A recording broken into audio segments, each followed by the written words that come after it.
रामबक्श बेनीपुरी का जन्म मुजफ्फरपुर जिले के बेनीपुर गांव में 1899 में हुआ था। माता पिता का निधन बचपन में हो जाने के कारण जीवन में प्रारंभिक शिक्षा बहुत कठिनाई से बीती थी। 10वीं में पास करने के बाद उन्होंने स्वाधीनता संग्राम आंदोलन में सक्रिय रूप से जुड़ गए थे और कई बार वे जेल भी गए हैं और उनकी मृत्यु 1968 में हुई। 15 वर्ष की आयु में बेनीपुरी ने अनेक रचनाएं पत्रिकाओं उनकी छपने लगी थी। वे बहुत प्रभावशाली पत्रकार थे। दैनिक, साप्ताहिक, मासिक पत्रिकाओं का संपादन किया, जिसमें उनकी मेन था तरुण भारत, किसान मित्र, बालक, युवक, योगी, जनवाणी और नई धारा उल्लेखनीय है। साथ ही उन्होंने गद्य की भी विभिन्न विधाओं का लेखन भी है, जो बहुत ही व्यापक था। बेनीपुरी की रचनावली के 8 खंडों में प्रकाशित है। इनकी रचना यात्रा के महत्वपूर्ण पड़ाव पतितों के देश में उपन्यास और चिता के फूल और आम्रपाली नाटक, माटी की मूर्ति, रेखा चित्र, पैरों में पंख बांध के यात्रा वृत्तांत, जंजीरें और दीवारें आदि उल्लेखनीय है। तो इस प्रकार से इन्होंने अनेक रचनाएं लिखी हैं। अब आज हम इन्हीं में से पढ़ने जाएंगे। बाल गोविंद भगत। बाल गोविंद भगत कैसे थे? मछली कद के गोरे चिट्टे आदमी थे। उनकी दाढ़ी रखते थे, ऐसी भी जटाजूट वाली दाढ़ी नहीं रखते थे और वे किंतु उनका चेहरा हमेशा चमकता रहा। कमर में एक लंगोटी बांधे रहते थे। कबीर पंथियों वाली वो टोपी पहना करते थे और उनका माथे पे रामनंदी तिलक लगाते थे और तुलसी की बेढोल माला पहने रहते थे। और ये बिल्कुल तासीर उनकी साधुओं वाली थी, लेकिन वो गृहस्थ जीवन भी व्यतीत करते थे। कहते हैं राइटर कि हमने उनकी पत्नी को तो नहीं देखा था, लेकिन उनके बेटे पतों को देखा था। उनका अच्छा खासा मकान था, साफ़ सुथरा मकान था, खेती बाड़ी थी। हाँ, और वो कभी झूठ नहीं बोलते थे, ना किसी से कुछ लेते थे ना देते थे। और कहते हैं कि पिछले समय में जो टॉयलेट नहीं होता था, लोग खेतों में दूसरे का खेत को लोग आमतौर से यूज कर लिया करते थे शौच के लिए, लेकिन वो उनके लिए भी यूज नहीं करते थे। और वो जो कुछ भी अनाज खेती से पैदा करते थे, वह कबीर को अपना गुरु मानते थे। तो राज दरबार में अपना सब कुछ वो ले जाया करते थे। वहाँ दरबार में, और दरबार कहते था 4 कोस दूर था, उतनी दूर अपना सारा खेती बाड़ी का सामान लेके वो ले जाया करते थे। और वो सामान सब दरबारी रख लेते थे और थोड़ा बहुत प्रसाद रूप इनको दे देते थे। उसी में इनका गुजारा चलता रहता था। इन सब के ऊपर वे बहुत मुग्ध थे। उनके कंठ से जैसे सचिव चित्रण निकलता रहता, ऐसे वो संगीत गाया करते थे। कवि दास जी का आषाढ़ के रिमझिम महीना चल रहा था और बारिश का मौसम था। लोग ऐसे समय में खेतों में धान उन लगाते हैं, तो धान उन खेतों में लगा रहे थे और उसी समय महिलाएं, बच्चे सब खेतों में काम करते हैं। तो वो उस समय वहाँ पे किचन में लथपथ थे बाल गोविंद जी और सने हुए थे और अपना संगीत गा रहे थे। और संगीत गाते ऐसे लग रहा था जैसे कि कोई पंक्ति ब्रज में उनका संगीत चल रहा हो और एक निश्चित सुर ताल में उनका हाथ चलता रहता था। वो मिट्टी पे खड़े लोगों के कानों की ओर तो कभी ऐसा लग रहा था संगीत गूंजते हुए जैसे स्वर की ओर सीढ़ी पे चढ़ रहा हो, कुछ नीचे रह गया हो। इसी तरह भादों की अंधियारी रात थी और थोड़ी थोड़ी देर तक मूसलाधार बारिश हुई थी।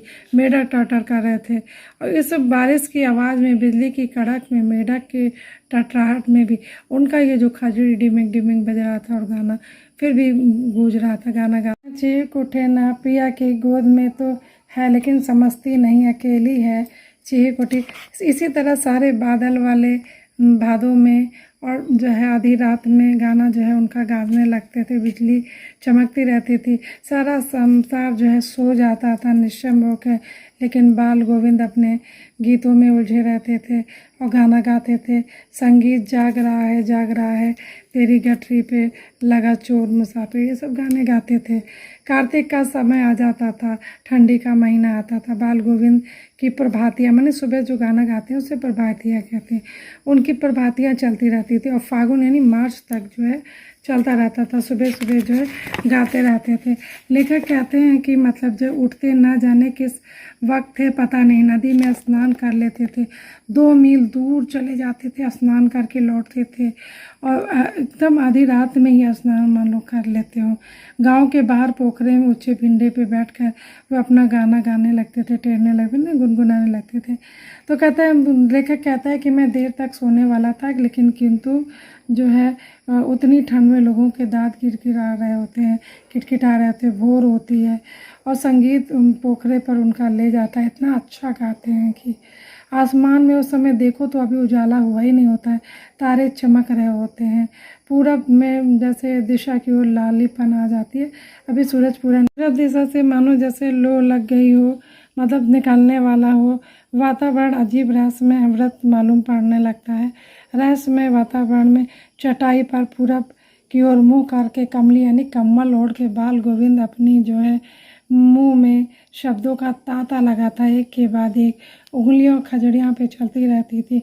गाते मस्त हो जाते थे, इतना सुरूर हो जाता था कि वो उत्तेजित हो जाते थे गाते गाते। ऐसे मालूम होता था कि मतलब जो है इतना उत्तेजित। गर्मियों में शाम के समय जैसे उमस भरी गर्मी होती थी, उसमें भी वो बैठ जाते थे। जहाँ जहाँ बैठते थे तो वहाँ पर लोगों का भीड़ इकट्ठा हो जाता था। लोग उनके गानों का ऊंचा स्वर होने लगता था, लोग भी साथ देते थे, उतार चढ़ाव श्रोता भी उनके साथ गाते थे, नाचते थे। इस तरह से पूरा तन मन नृत्यशील हो उठता था। बाल गोविंद व्रत की साधना का चरम उत्कर्ष एक दिन देखा गया। उनका बेटा जो था इकलौता मर गया। इकलौता बेटा वह सुस्त बोंदा टाइप का था। कहते हैं ना, जो बोंदे बच्चे होते हैं उनका माँ बाप बहुत ज़्यादा ख्याल रखते हैं, तो वो बोंदा बच्चा जो है बहुत प्यार करते थे। लेकिन उनकी शादी भी कर दी थी। मैंने उनकी पतो बहुत सुभाग्यशाली थी, अच्छी थी, मैंने परिवार का अच्छी तरह से ख्याल रखती थी। तो वो भगत सिंह जो थे सुशील स्वभाव की, कुल घर का प्रबंधिका बन के भगत को कोई दुनियादारी से मतलब ही नहीं था, निवृत्त कर दिया था उन्होंने उनसे। इस खबर को रखने क्या हुआ कि बेटे को आंगन में जो है चटाई पर उन लोगों ने लिटाकर सफ़ेद कपड़े से ढक दिया, कुछ फूल तोड़ के डाल दिया। तुलसीदास भी वहीं पर थे। सिधाने पे कुछ फूल रख के दिए जला दिए गए और ज़मीन पर आसन जमा कर खुद वो रोज़ की तरह तल्लीन होकर गाने लगे। घर में पतो रो रही थी। गांव की स्त्रियां जो है चुप कराने के लिए उसे जो है कोशिश कर रही थी, क्योंकि बाल गोविंद भगत गाए जा रहे थे। पतों के नज़दीक आके बोलते हैं, उसे रोना नहीं चाहिए, उसे तो उत्सव मनाना चाहिए। बिरहनी अपने प्रेमी से जा मिली, आत्मा परमात्मा से जा मिली है, उसे कोई भी सोच नहीं करना चाहिए। और उनका ये जो कुछ कई बार सोचते थे कि पागलपन तो नहीं, लेकिन उनका एक अपना विश्वास था जो चरम सीमा पे था। बेटे के क्रियाकलाप का तूल जो है पतों से मतलब उसने कराया, खुद आग नहीं दी। और श्राद्ध का काम पूरा होते भाई को बुला के बोला, इसकी शादी कर दो। पतो बोली, मैं चली जाऊंगी तो आपका ख्याल कौन रखेगा? तो बोले कि अगर तू घर छोड़ के नहीं जाएगी तो मैं घर छोड़ के चला जाऊंगा। अब ऐसा जिद किया कि उन्होंने पतों को जिद के आगे झुकना पड़ा।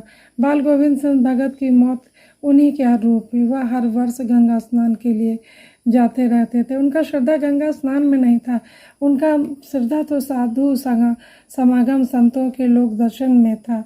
साधु को सम्मान लेने में, गृहस्थी किसी से मतलब वो भिक्षा मांगे उन्हें पसंद नहीं था। अतः वे घर से ही खाना खा के लौटते थे, जाते थे और रास्ते में प्यास लगती थी, पानी पी लेते थे। 4-5 दिन आने जाने में लग जाते थे। बुढ़ापा मतलब आ ही गया था, लेकिन टेक वही थी, किसी की बात नहीं सुनना। घर लौटे तो तबीयत कुछ सूझती, खाने पीने के बाद तबीयत उन्हें बुखार चढ़ा। उन्हें नियम व्रत के अनुसार छोड़ने वाले नहीं थे, जो करते थे वो करते ही रहते थे। खेती बाड़ी करना, स्नान ध्यान करना, वैसे ही लोगों के नहाने धोने से मना किया, लेकिन फिर भी नहीं मानते थे। वो अपना काम करते थे, हंस कर टाल देते थे। कुछ दिन बाद संध्या के गीत गाए। उस दिन क्या किया उन्होंने, शाम को गीत गाया, परंतु जैसे लगता था उस दिन तार ही टूट गया। सुबह और उनका तार जो है बिखर गया और भोर होते ही लोगों ने उनका गीत नहीं सुना। तो जाकर देखा भगत सिंह नहीं रहे और उनका जो है अस्तित्व